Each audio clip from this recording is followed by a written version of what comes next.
నమస్కారం అందరికీ. ఈరోజు జూలై 28 ప్రపంచ ప్రకృతి పరిరక్షణ దినోత్సవం.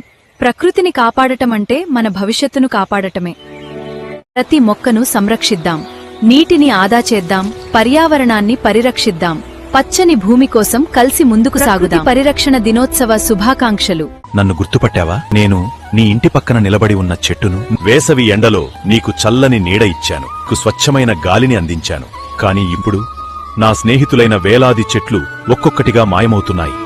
మేము పడిపోతే వర్షాలు తగ్గిపోతాయి, భూమి వేడెక్కిపోతుంది. మనిషి, నీకు డబ్బు సంపాదించడానికి ఎన్నో మార్గాలున్నాయి, కాని నాకు బదులుగా ఇంకో చెట్టును తయారు చేసే శక్తి నీ దగ్గర లేదు. పచ్చని చెట్లే ప్రగతికి మెట్లను ఆలోచనతో మొక్కలు నాటండో. మొక్కలు నాటాలి, పోషించాలి, రేపటి భవితకు బాటలు వేసే పచ్చదనాన్ని నేస్తం కట్టండో.